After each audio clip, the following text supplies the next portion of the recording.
नमस्ते दोस्तों,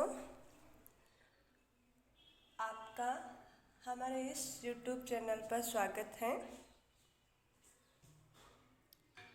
आज हम काव्य शास्त्र के छंद चैप्टर को देखेंगे।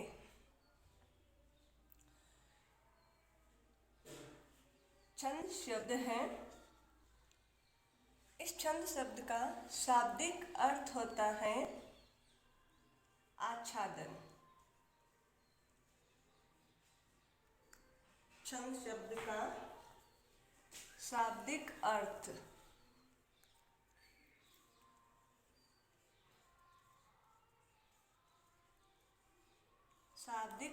होता है आच्छादन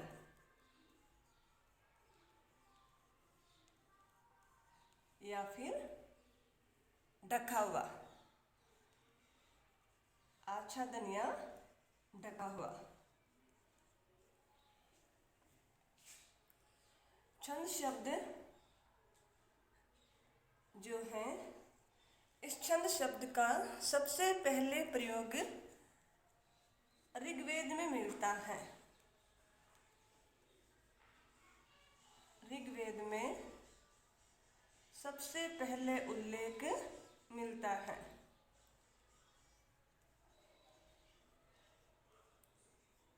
सबसे पहले उल्लेख मिलता है।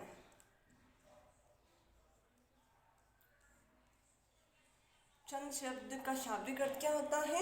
आच्छादन। और इस छंद शब्द का सबसे पहले उल्लेख कहाँ मिलता है? हमारा उत्तर आएगा ऋग्वेद। फिर ऋग्वेद मिलता है तो ऋग्वेद में क्या कहा गया है? तो वेदों की रचना किसी पुरुष ने नहीं की है, इसी कारण वेदों को अपौरुषीय कहा गया है। फिर अपौरुषीय वेदांग होते हैं। वेदों का सही ढंग से सरलीकरण किया गया है, उन्हें वेदांग कहते हैं और 6 वेदांग माने गए हैं। उन्हीं 6 वेदांगों में छंद को वेद रूपी पुरुष का पैर कहा गया है। छंद को क्या कहा गया है? वेद रूपी पुरुष का पैर। तो संस्कृत में इसका एक परिभाषा आती है, छंदोपादोतु। छंदोपादोतु यानी वेद रूपी पुरुष के पैरों को क्या कहा गया है? छंद कहा गया है। अब इसमें जो 6 वेदांग हैं, 6 वेदांगों में व्याकरण को मुख कहा गया है, कल्प हाथ है, निरुक्त कान है और छंद को क्या मानना है? पैर मानना है। फिर छंद शब्द जो है, इसका सबसे पहले छंद शब्द सबसे पहले किसने दिया? पिंगल मुनि ने। और पिंगल मुनि ने इस छंद शब्द को कहाँ पर दिया? पिंगल शास्त्र में। पिंगल मुनि ने दिया और पिंगल मुनि के देने के कारण ही छंद को कहते हैं, छंद शास्त्र को कहा गया पिंगल शास्त्र। पिंगल शास्त्र नाम क्यों दिया गया? क्योंकि पिंगल मुनि के कारण। फिर एक परिभाषा बनती है छंद की। क्या परिभाषा होती है? तो छंद की परिभाषा होती है कि जब काव्य में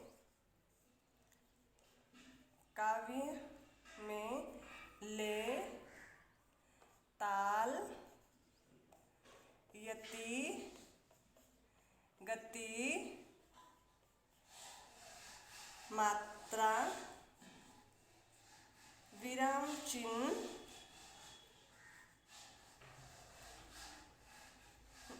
चिन्ह गणों को ध्यान में रखकर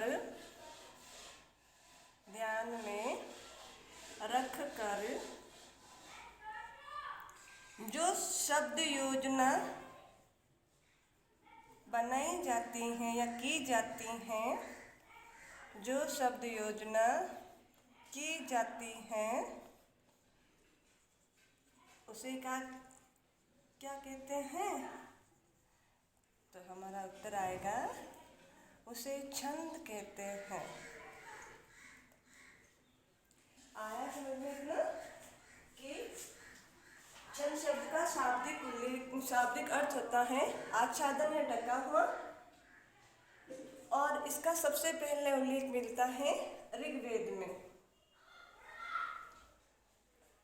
छंदो पादोत्यो यानी वेद रूपी पुरुष के पैरों को क्या कहा गया है? छंद।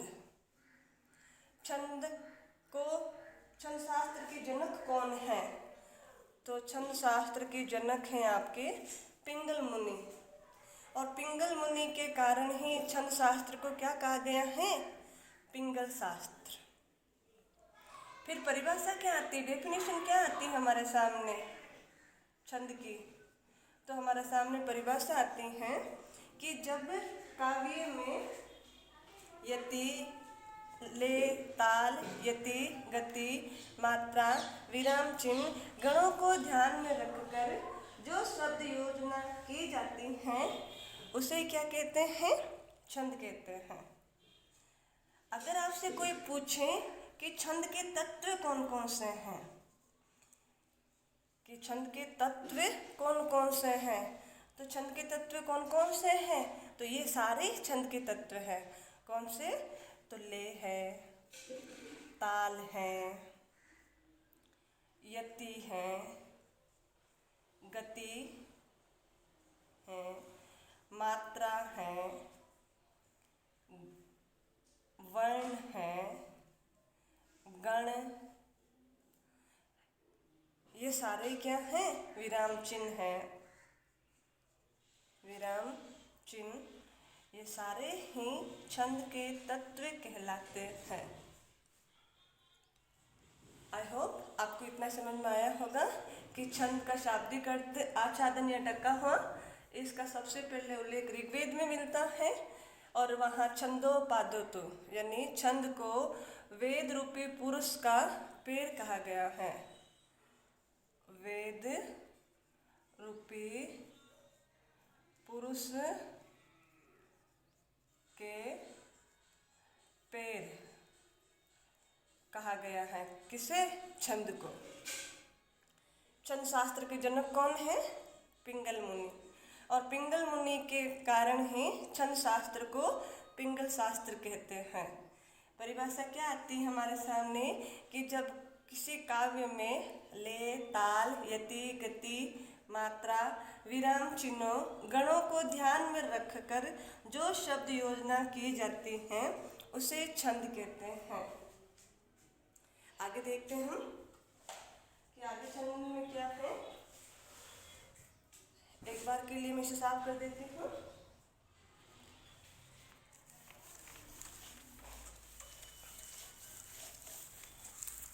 छंद एक ऐसा चैप्टर है जो बिल्कुल मैथमेटिक जैसे, कि अगर इसमें ये है जैसे मैथमेटिक में 2 और 2 4 होते हैं, तो छंद में भी मात्राओं और वर्णों को गिनने से बिल्कुल एग्जैक्ट ही उत्तर आता है। और एक छंद के तत्व हमेशा याद रखना। अगला है छंदों के प्रकार। छंदों के प्रकार आप मेरे साथ साथ में नोट्स भी बना सकते हैं, जहाँ में देखिए स्मार्ट नोट्स तो ऐसे ही बनाते हैं, आपको एक शब्द से ही आपकी पूरी लाइन हो जाती है, और अगर पूरा ऐसे लेकर लाइन से लिखना है तो आप वीडियो को स्किप करके भी लिख सकते हैं। छंदों के प्रकार देखिए, मुख्य रूप से छंदों को 3 भागों में बांटा गया है। कितने भागों में? 3 भागों में। आपने 2 भाग भी पढ़े होंगे, मैं भी बताऊंगी कि 3 की कौन सा होता है। नंबर 1 होता है मात्रिक छंद। नंबर 1 मात्रिक छंद। नंबर 2 वर्णिक छंद। नंबर 2 वर्णिक छंद। और नंबर 3 होता है मुक्तक छंद। नंबर 3 मुक्तक छंद। तो छंदों को 3 भागों में बांटा गया है। नंबर 1 मात्रिक छंद, नंबर 2 वर्णिक छंद और नंबर 3 मुक्तक छंद। मात्रिक छंद किसे कहेंगे? जिसमें मात्राओं को गिना जाता है उसे क्या कहते हैं? मात्रिक छंद। वर्णिक छंद का नाम से पता चलता है कि जिस पंक्ति में वर्णों को गिना जाता है उसे वर्णिक छंद कहते हैं। और मुक्तक छंद यानी छंदों से मुक्त रचना। इस वर्णिक छंद को वृत्त छंद भी कहते हैं। वर्णिक छंद को वृत्त छंद, इसका अन्य नाम क्या मिलता है? तो वृत्त छंद भी कहते हैं। तो फिर आपके दिमाग में प्रश्न हो ये भी आ सकता है कि मात्रिक छंद का भी कोई दूसरा नाम है क्या? तो बिल्कुल है। मात्रिक छंद को कहते हैं जाति छंद। मात्रिक छंद का दूसरा या अन्य नाम आता है जाति छंद भी कहते हैं। तो छंदों के प्रकार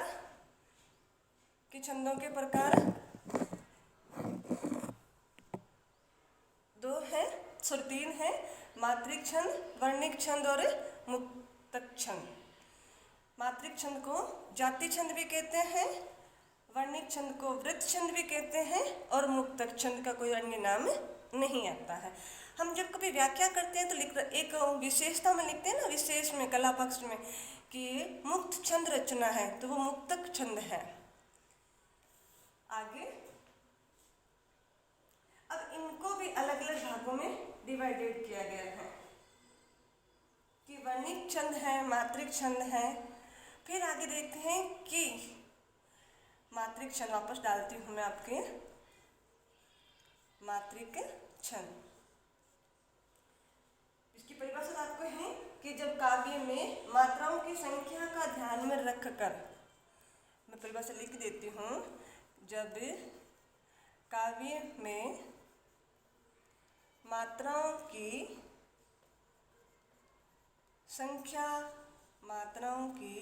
संख्या को ध्यान में रखकर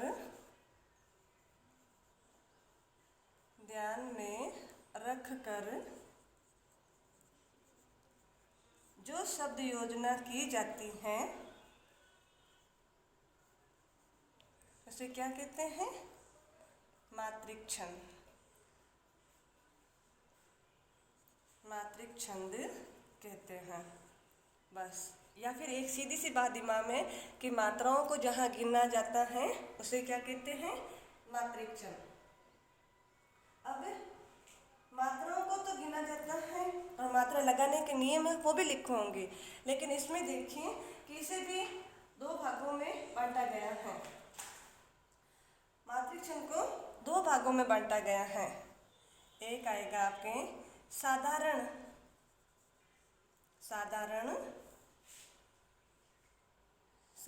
छंद और दूसरा आएगा दंडक छंद।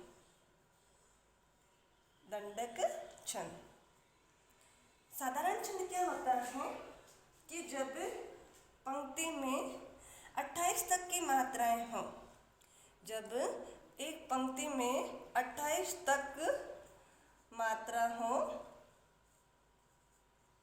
28 तक मात्रा हो, उसे कौन सा छंद कहते हैं? साधारण छंद। और दंडक में क्या हो जाएगा? 28 से अधिक मात्रा हो तो उसे दंडक मात्रिक छंद कहते हैं। एक बार वापस देखिए कि मात्रिक छंद को 2 भागों में डिवाइडेड किया गया है, साधारण मात्रिक छंद, दंडक मात्रिक छंद। साधारण मात्रिक छंद क्या होता है कि जब किसी भी पंक्ति में 28 तक की मात्रा हो तो साधारण मात्रिक छंद होता है, और 28 से अधिक मात्रा हो तो दंडक मात्रिक छंद होता है। आगे हमेशा ये बात थोड़ा सा आपको अलग लगी होगी, कहीं हर जगह नहीं मिलती हैं, कि मात्रिक छंद को क्या कहते हैं? जाति छंद। और वर्णिक छंद को वृत्त छंद। फिर आपने ये भी नहीं पढ़ा होगा कहीं कि मात्रिक छंद को भी दो भागों में डिवाइडेड किया है, साधारण मात्रिक छंद, दंडक मात्रिक छंद। अब कभी कोई पूछ भी ले कि साधारण मात्रिक छंद क्या होता है, हमारा उत्तर आएगा जब किसी काव्य की पंक्ति में 28 तक की मात्राएं हो तो उसे साधारण मात्रिक छंद कहते हैं, और अगर 28 से अधिक हो तो दंडक मात्रिक छंद कहते हैं। आगे एक विभाजन और आता है, और वो विभाजन आता है चरणों के आधार पर। वो विभाजन कौन सा है? चरणों के आधार पर। तो अगला विभाजन है चरणों में मात्राओं की संख्या के आधार पर। मात्राओं की संख्या के आधार पर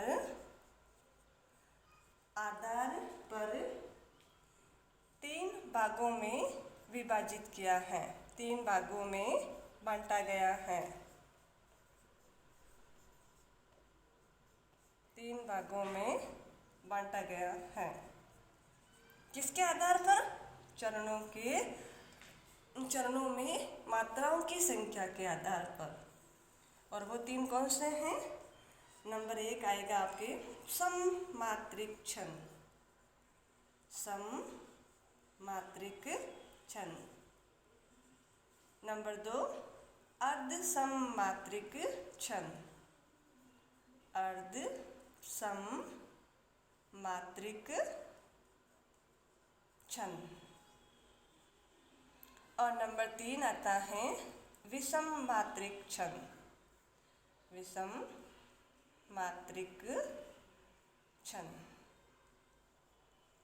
तो चरणों में मात्राओं की संख्या के आधार पर 3 भागों में बांटा है, सममात्रिक छंद, अर्धसममात्रिक छंद और विषम मात्रिक छंद।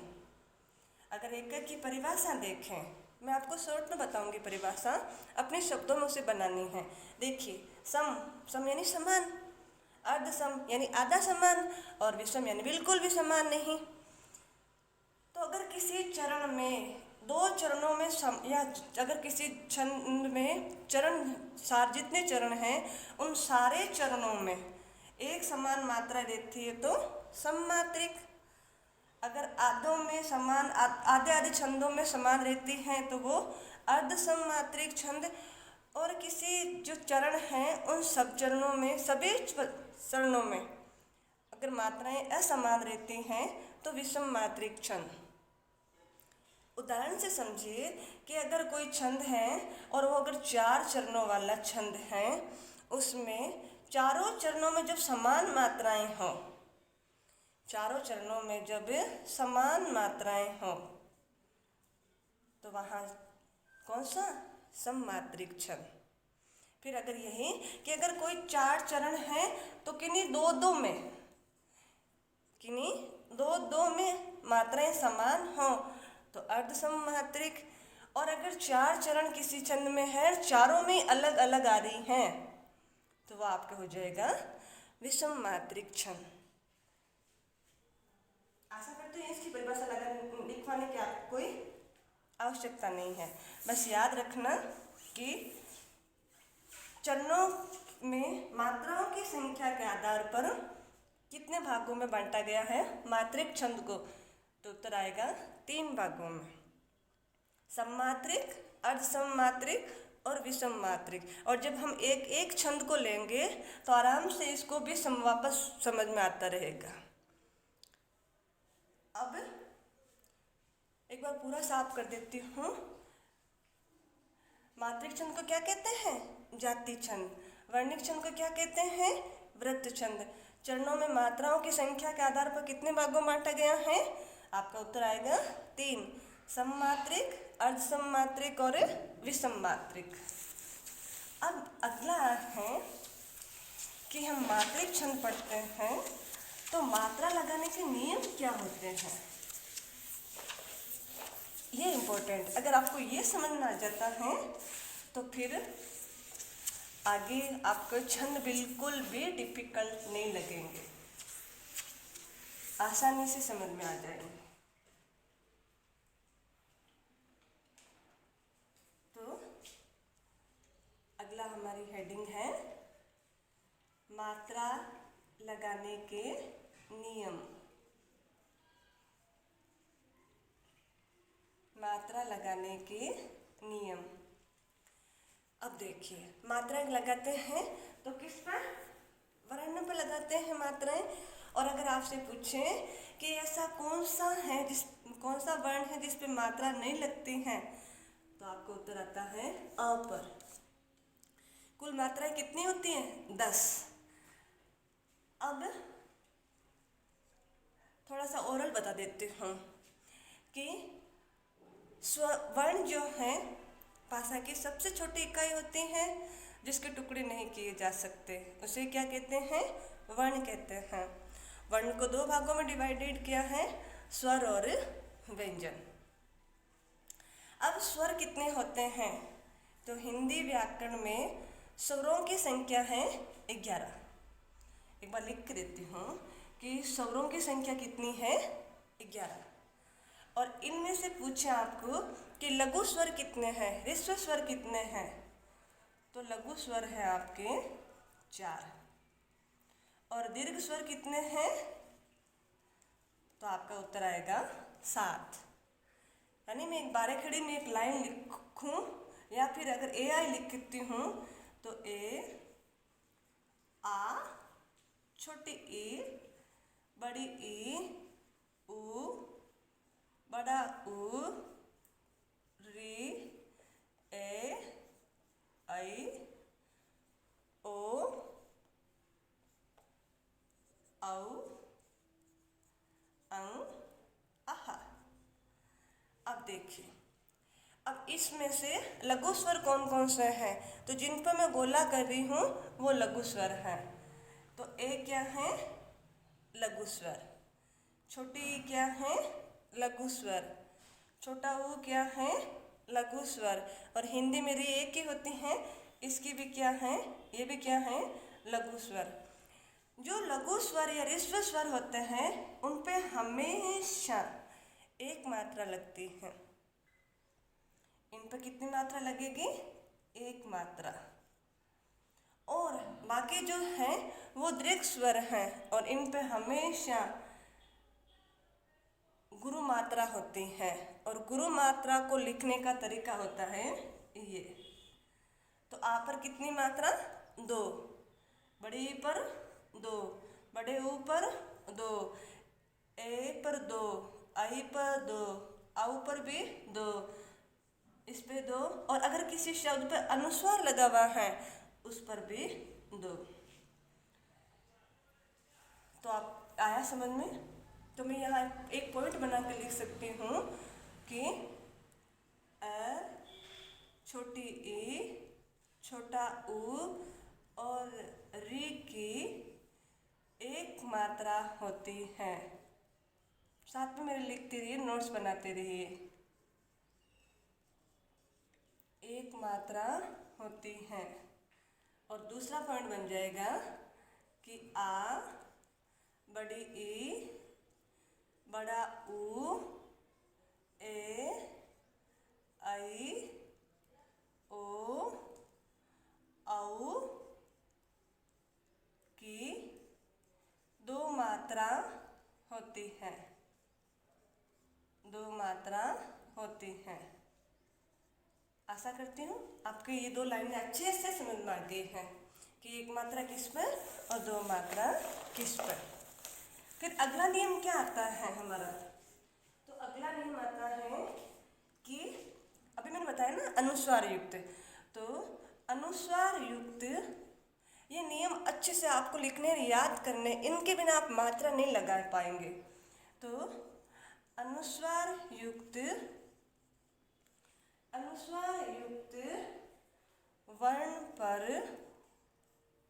अनुस्वार युक्त वर्ण व विसर्ग युक्त, अभी विसर्ग भी था आगे, आहा, ठीक है।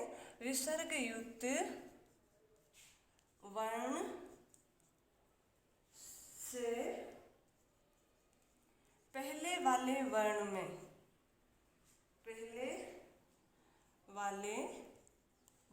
में गुरु मात्रा होती है या दो मात्रा होती है, एक की है, गुरु मात्रा होती है। तो नियम नंबर 2 भी समझ में आया होगा कि अनुस्वार युक्त वर्ण और विसर्ग युक्त वर्ण अगर हैं तो उससे जो पहले अक्षर होगा, वर्ण होगा ना, उस पर कौन सी मात्रा लग जाएगी? गुरु मात्रा या फिर दो मात्रा। अगला, अब आपके दिमाग में प्रश्न ये भी उठ सकता है कि अनुस्वार का तो आ गया, अगर चंद्र बिंदु आ जाए तो अगला है कि चंद्र बिंदु युक्त वर्ण पर मात्रा का कोई प्रभाव नहीं पड़ता, कोई प्रभाव नहीं पड़ता, कोई प्रभाव नहीं पड़ता।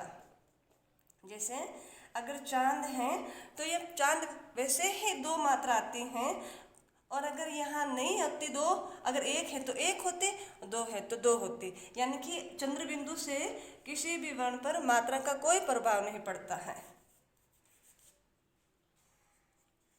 अगला कि संयुक्ताक्षर कितने होते हैं? संयुक्ताक्षर, तो हिंदी में संयुक्ताक्षर वर्णों की संख्या 4 है। एक बार मैं ब्रैकेट में लिख देती हूँ, अक्षर, त्र, ज्ञ और श्री। इन चारों संयुक्ताक्षर वर्णों जब आते हैं तो संयुक्ताक्षर से पूर्व वर्ण, संयुक्ताक्षर से पूर्व वर्ण में गुरु मात्रा होती है, गुरु मात्रा होती है। कि जब ये वर्ण होंगे तो इनसे जो पहला वर्ण होगा उन पर कौन सी मात्रा होगी? गुरु मात्रा होती है, दो मात्रा होती है। अगला नियम क्या है हमारा? तो अगला नियम है कि आदेश से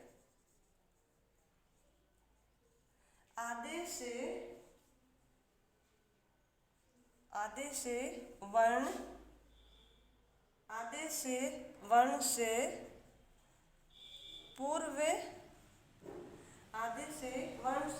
पूर्व वर्ण में गुरु मात्रा होती है, गुरु मात्रा होती है। फॉर एग्जाम्पल, अगर कोई शब्द दिया हुआ है और उसमें अगर आधा अक्षर है और उसके बाद तो जैसे ये यहाँ तो गुरु ही है, लेकिन अगर गुरु नहीं होता तो यहाँ पर इस आधे अक्षर का इसको क्या बना देता? गुरु मात्रा। आ रहा समझ में कि आधा वर्ण जब हो तो आधे वर्ण से जो पहला वर्ण होता है तो पहला वर्ण अगर लघु होता है तो इस आधे के कारण वो वर्ण भी क्या हो जाता है? गुरु हो जाता है।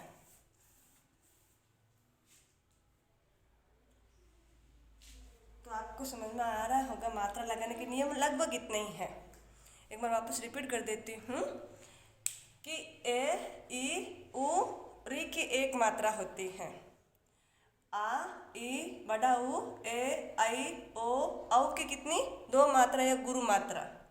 अनुस्वार युक्त वर्ण व विसर्ग युक्त वर्ण हो तो ये जो जिनके साथ में आते हैं तो उससे पहले वाला वर्ण क्या हो जाएगा? गुरु। चंद्रबिंदु युक्त वर्ण पर मात्रा का कोई प्रभाव नहीं पड़ता। और अगर संयुक्ताक्षर से पूर्व वर्ण है तो पूर्व वर्ण क्या हो जाता है? गुरु।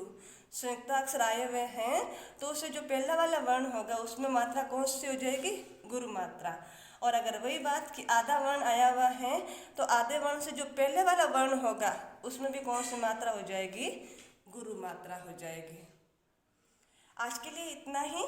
कल हम पहले गण देखेंगे और गण के बाद में एक एक छंद का विस्तार से अध्ययन करेंगे।